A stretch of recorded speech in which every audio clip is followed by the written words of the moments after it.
Yun o. Ano yung isda yan? Kakaiba? Marami par. Ay, gurami yan par. Ay, marami na kami nakuha oh. Gurami par. Ayan pa. Sa tilapia par. Oh, dami na. 15 piraso, 1 kilo na ba yan? Mga 1 kilo na. 1 kilo na.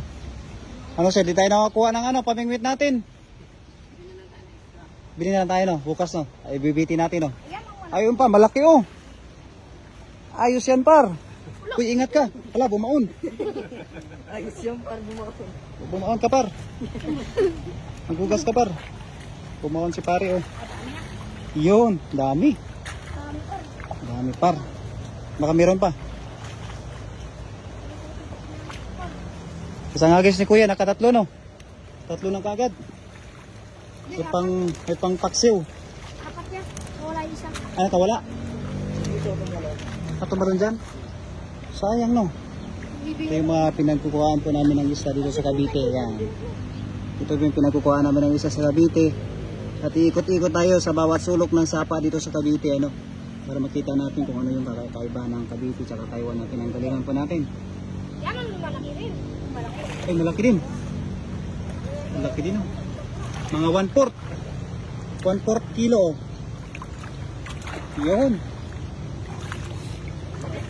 Ano sir, kaya mo pa yung ganon? Ah, kaya ni Isil yan. Isil pangalan niya, ako si Berador. Berador.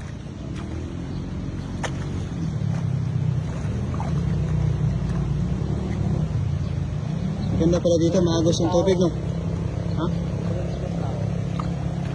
Baka na mamimingwit din. Baka na mamuha din. Ha? Baka na mamuha din no?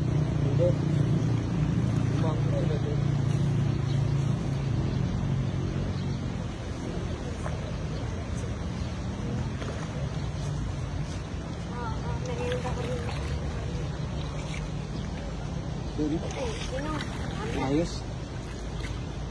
Dami na rin yan. May 1 kilo na rin yan, no? Panalo na tayo dito. Hindi na tayo lugi. Ito pa na may pang-ulam na kami dito sa sapa na nakuha namin ng isda ng kuya. Ano kuya, pangalan mo daw? Johnny. Kuya Johnny. Ang bago nating kaibigan dito sa Cavite. Nakita natin sa ating adventure. Kuya Johnny.